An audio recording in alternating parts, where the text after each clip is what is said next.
presume when a man goes to war, he does not anticipate commemoration or celebration. But at last, you see, man, I'm celebrating this independence of ours, which is a great achievement to me. Global Vision presents the television news magazine of Southern Africa. News. Views. Frontline focus. In-depth analysis. Covering the coverage. Cultural features. This week, South Africa Now reports these stories.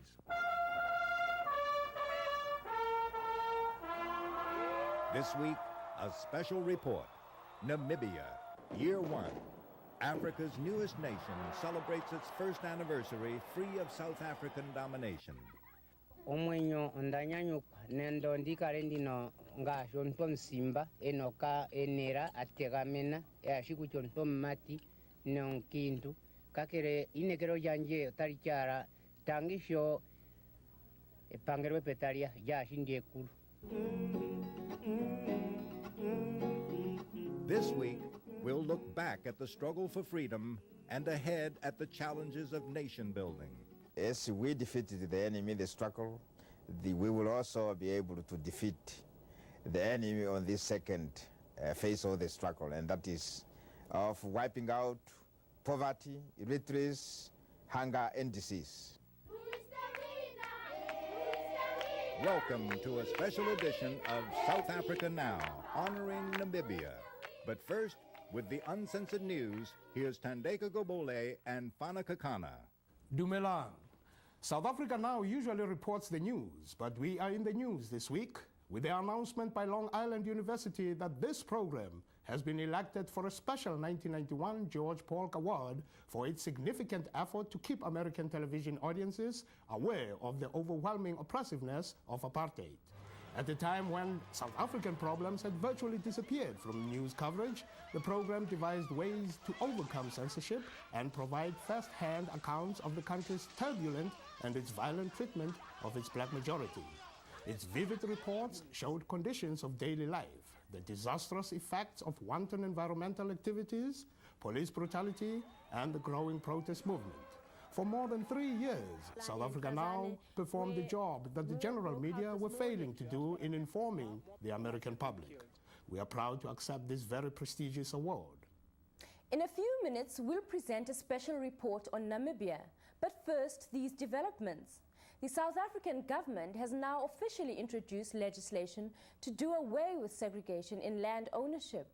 The bills will not restore land confiscated from black South Africans over the years. Currently, whites control 87% of the land, while blacks have 13% of what is generally considered the least productive land. The pro-apartheid Conservative Party has issued an unspoken declaration of war against this reform, saying that the government's plans have, quote, plunged us into a struggle for our freedom, end quote.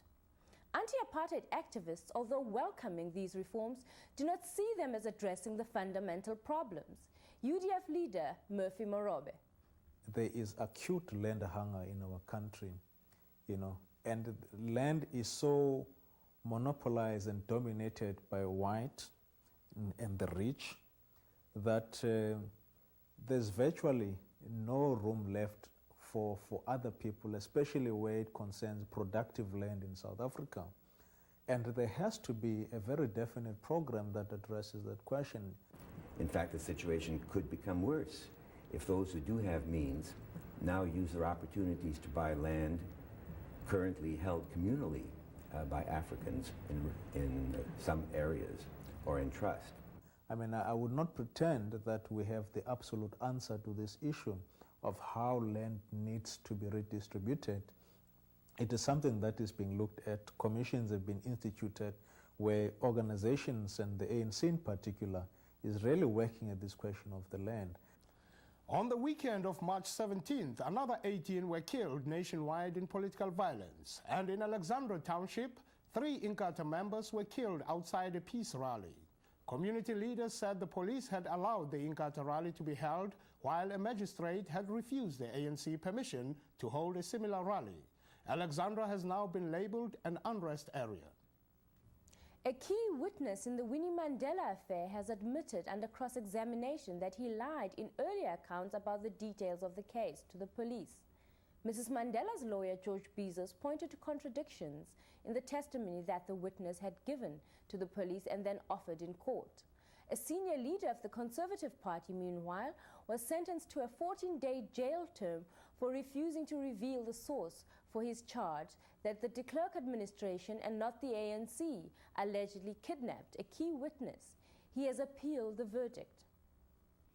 Opening the door to a new round of hangings in a country with one of the highest execution rates in the world, human rights leaders are mobilizing in protest. Phillip Tomlinson reports. Demonstrations like these are pressuring the government to stop hangings and to release the 48 political prisoners currently on death row. The government says the death penalty is an effective deterrent to crime. But human rights activists are fearing the worst. And now that they have resumed hanging again, there's nothing that says that those people cannot be executed. Paula McBride's husband, Robert, has been on death row for almost 4 years. In 1987, South Africa reached a peak of executions. There were 164 people hanged in 1 year. They were executing people 7 at a time, every week, every second week. On death row, you won't see many white faces. Only 15 inmates are white. More than 300 are black. Many convicted under the so-called common purpose rule, which legalizes guilt by association. This principle was used by the prosecution after an incident here in Uppington, where 14 people, the Uppington 14, were said to have been part of a mob when a policeman was killed. In the Uppington case, 10 of the 14 defendants who have been sentenced to die were not alleged or found to have been on the scene where the killing took place. Most of the people in the death row, some of whom are convicted of ordinary criminal activity, which is not having any political connotations, are in a way victims of the apartheid situation. And if taken to its logical conclusion, in one way or the other, a link will always be established that some of them are victims of the social order created by apartheid. The large number of death row inmates have now inspired a publication. This is it, Waiting to Die in Pretoria. And it's not gallows humor. It actually gives advice to people about to die. Advice on just about everything, including what to wear, how to act, and what to expect. And listen to this. Your vest and underpants are taken in case you're thinking suicide. After all, they wouldn't want you to cheat them out of their state-paid jobs. And then there's this advice, that on the day before you die, enjoy your special deboned chicken dinner, because it will be your last. It's all in here. So while the ANC and opponents of apartheid are waiting for change, there's still many inmates that are waiting to die. For South Africa Now, this is Phillip Tomlinson. In Washington on March 11th and 12th, filmmaker Spike Lee joined actress Alfre Woodard to lobby Congress for the continuation of economic sanctions against South Africa. Adotei Akwei of the American Committee on Africa was one of the many in the delegation. At the meeting in Washington, we met with the leadership of the House, Speaker Foley, William Gray, and also with members of the Congressional Black Caucus. We were telling them that the American people would like Congress to keep sanctions in place in spite of the intimations that the Bush administration thinks that F.W. de Klerk has done enough to lift economic sanctions. Now, their response was that they felt that the Bush administration would like to lift economic sanctions, and that following the Persian Gulf conflict and the swift resolution, they were basically under pressure. The logic for the leverage for sanctions is very strong. You don't remove the pressure from a government that only responds to pressure, or else any kind of efforts at reform will just stall. What the campaign represents is a way for grassroots organizations and people around the country to support the efforts of their congressional representatives in fighting to keep sanctions in place. You're watching South Africa Now, the television news magazine that goes behind the headlines. Before independence, public schools in Namibia were segregated. 1 year later, they are now integrated. A year ago, March 21st, I was privileged to join thousands of my fellow Namibians at the independence celebration in Windhoek. It was an exciting event and came against a background of war and a bitter struggle. As Namibia celebrates its first year of independence from South Africa, it is no closer to resolving the conflict concerning who should own its only deepwater port, Walvis Bay, still under Pretoria's control. Various negotiations have been deadlocked. Before we take an in-depth look at what is happening in Namibia today, let's look back at the crucial year of confrontation and UN intervention that led to the country's first elections. Stuart Sender reported this for us. April 1st, 1989. UN forces arrive in Namibia. Their mission, to oversee the peaceful implementation of UN Resolution 435 for Namibia's independence. Passed in 1978, South Africa had refused to abide by 435. But under a three-way accord between South Africa, Angola, and Cuba late last year, it was agreed. Cuban troops would leave Angola, and South Africa would end its occupation of Namibia. We have reached a peaceful settlement, at least on paper, both in respect of the Namibian question as well as on the withdrawal of the Cuban troops from Angola. A bloody bush war between South African forces and the Southwest Africa People's Organization SWAPO, the Namibian Liberation Movement, a war that had lasted over 2 decades and cost thousands of lives, was also finally coming to an end. But on April 1st, the plan went awry. SWAPO troops based in Angola crossed the border into Namibia, said to be a violation of the UN peace plan. SWAPO was said to have invaded its own country. South Africa, with the acquiescence of the United Nations, sent its killer counterinsurgency troops on the attack. Marty Adesari, the UN Special Representative to Namibia, had this response at the time. In general, I would say that don't expect me to start passing judgment and blaming people what has happened. There has been a major mistake made, but I think my job here is to build bridges and try to get this operation back to the track. It was less a battle than a massacre. SWAPO says its soldiers were looking for UN officials to surrender to. Instead, they found South African bullets. These pictures from the London Sunday Telegraph show SWAPO fighters apparently executed by South African trained troops, shot through the head at close range. And these same troops, Kufut, which means crowbar in Afrikaans, have remained an issue throughout the process. Resolution 435 called for Kufut to be disbanded, but members of the unit have made hundreds of attacks on supporters of SWAPO during the voter registration process and into the election campaign. Gay McDougall directs a commission monitoring the transition to independence. Kufut was the dreaded counterinsurgency unit in Namibia that had one task before it, and that was eliminating SWAPO and SWAPO sympathizers, actually civilians as well as combatants, wherever they found them or wherever they thought they found them. We heard a whole series of credible reports of Kufut assaults, death threats, sexual assaults of Kufut in their Caspers, which is still very much in operation, just mindlessly running down homes and crops of Namibians and seriously intimidating and harassing the population, particularly those refugees that were returning to their country for the electoral process. While more than 600,000 people have registered to vote, this has also been fraught with problems. Many of the estimated 40,000 Namibian exiles who returned home were afraid to register, and loopholes in the process allowed thousands of white South Africans to register as well. At least 10 political parties are competing in the elections. The main forces are SWAPO and the Democratic Turnbull Alliance, or DTA. SWAPO, which was recognized by the United Nations as the sole authentic representative of the Namibian people, led the struggle against South African domination and is expected to win. Its leader, Sam Nujoma, seen here returning home after 30 years in exile, is expected to become the country's first president. How do you feel, Mr. Nujoma? Very happy to be home. Hinyangerwa Asheki, SWAPO's UN representative, shared his feelings about going home. Going back home, it was fantastic. It was a time when you were filled with emotions. You didn't know whether to jump out and laugh and uncontrollably or to cry.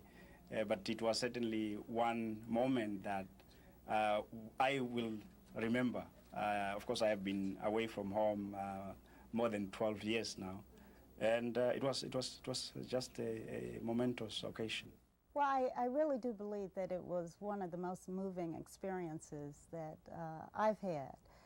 To get to the polling stations at 7 o'clock in the morning and find that there are thousands of people who were lined up there since 3 and 4 o'clock in the morning, many of whom walked miles barefoot to get there, pregnant women, 80, 90-year-old men and women, a lot of blind people, people crippled and infirmed who had to be literally carried to the polls by their friends and relatives.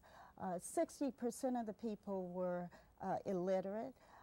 For as many as maybe 40% of the people, when they marked an X on a ballot by the party of their choice, it was the first time they'd ever held a writing instrument in their hand.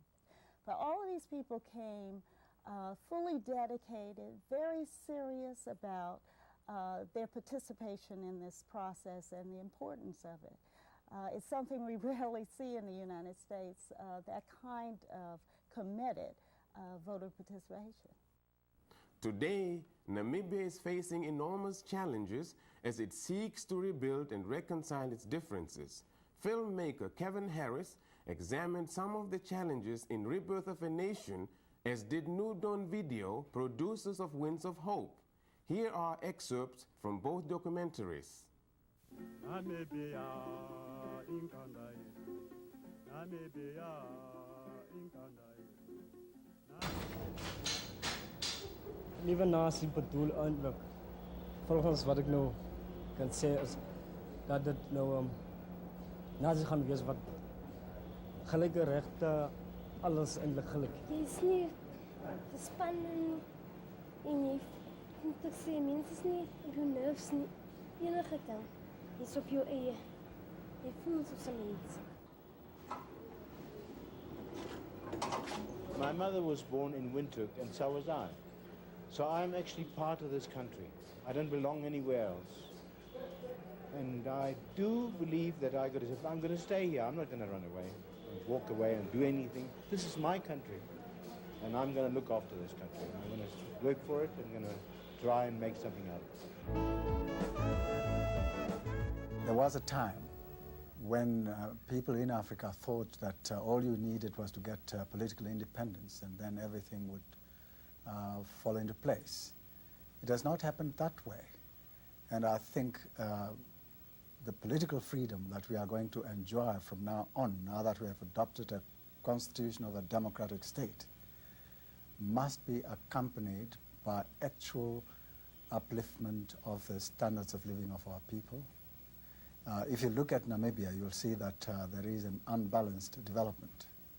You have a first world situation on the one hand, and then you have parts of the country that are so undeveloped and where conditions are not good enough. And I think the challenge to us is to redress that imbalance.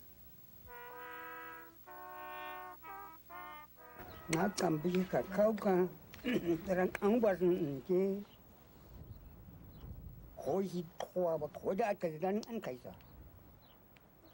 khoda asidani cha khun an kaisa. Sidan nan norasa si khon khani u wa dida tinani u an kaisa. Tinga seda mo ni osa dinga uting ai dinga ko mai. Kab khau tin kau kon aroma.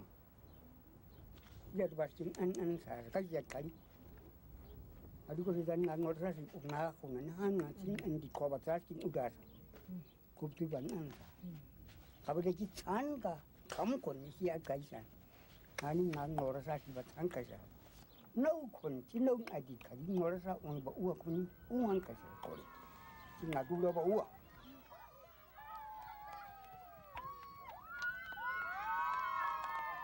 Let I hang me. Who a mean,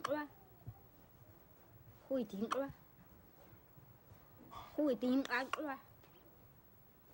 Otsnaka Wee, Otsnaka Wee.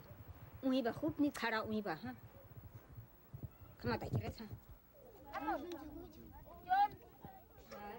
Martina, who that in that's another hoop. Now the gun crash up. We see my tongue. What's in missing in good way, my tongue. Now we take a karate that you're putting. What I think what is a hoop? I'm waiting over. I'm so inside.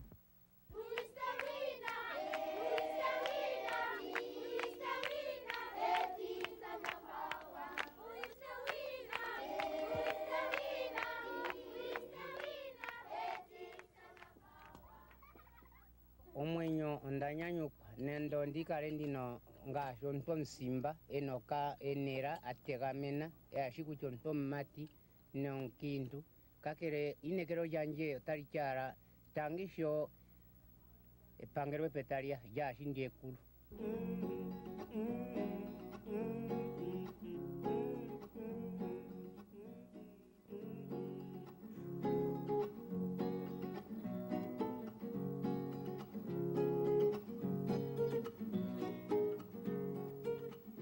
Actually inheriting a whole huge problem. But I have a feeling that some of these things, it will take years, maybe 5, 10 years even, but some of these problems can be solved. How long were you in the war? How many years? Me? For 11 years. For 11 years? Yes. What now? What for the future? For the future. Of course, we are ready to defend the country. But the size of the army, as we hear now from the defense minister, will not be such that everyone can be, incorporated. And I don't think it's a wish that everyone, go into the army. So this is where the problem lies. So these people will then join, like you said, a huge number of people, already, unemployed. As I understand, I think it's more than 50% of the population is unemployed. At the moment, I can say it's difficult, and I actually don't know what is going to happen in the future. But if there is nobody in our family who is working, then life is going to be difficult.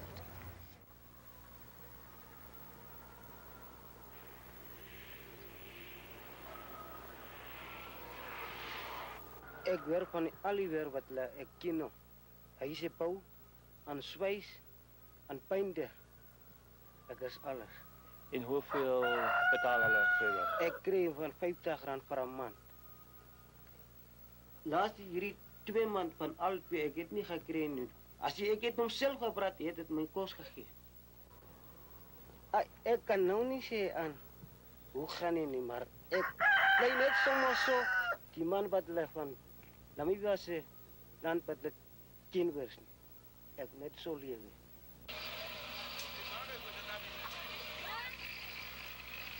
I think the only way that one can really help our people, you should also think how to empower your people economically. So to build our people slowly but surely in production cooperative, so that they themselves can control their own production process and the profit. So those people who really experience the changes are those people who always had the power, the economic power. How are things now that Namibia is an independent country? I would say quite normal. Changes have been so far only superficial. Are you happy with the situation here? At the moment, yes. We know now that the government cannot do otherwise than to introduce this reconciliation program because it's ensuring peace and it's ensuring that those with the technology stays in the country. But on the other hand, it feels that everything that we have struggled for cannot be achieved because we still have to bend our knee for peace sake. I myself have problems with the policy of national reconciliation, not in principle, because I think it's a very good policy indeed, and the only one that can manage to really balance things out in Namibia at the present stage. But I have felt in the past, and I have expressed this feeling, that reconciliation has meant more to the white community in Namibia. It seems that SWAPO, as the new government, is largely reconciled with the business community, which is well and good, and there's no problem with that.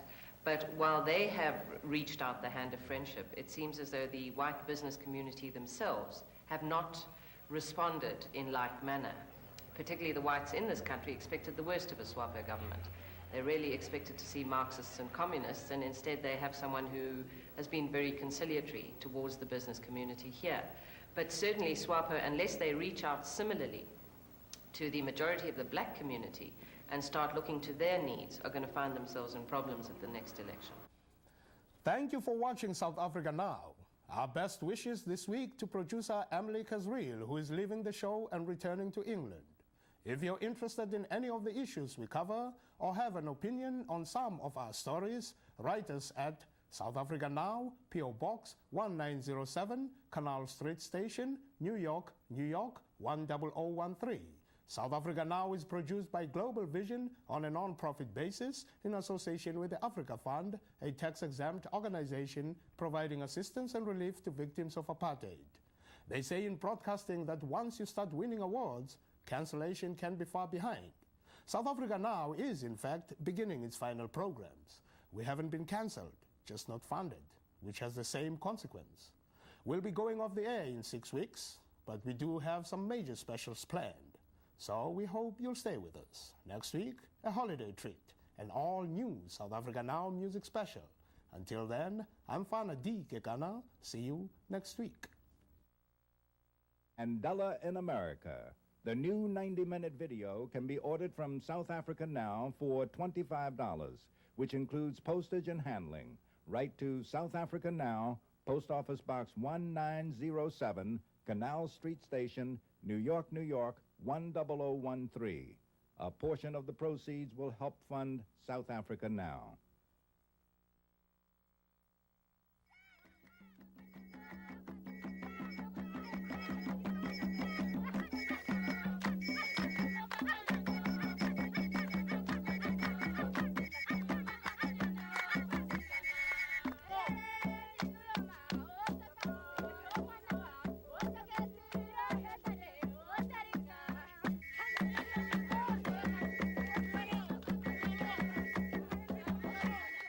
South Africa Now is also supported by public television viewers like you. Transcripts of this program are available for $4. South Africa Now is also available now on video cassette for just $29.95. To order transcripts or cassettes, or for more information, write to South Africa Now, care of Journal Graphics Incorporated, 267 Broadway, New York, New York 10007. To order by credit card, call 212-227-READ. Viewers are also invited to leave a comment about the show.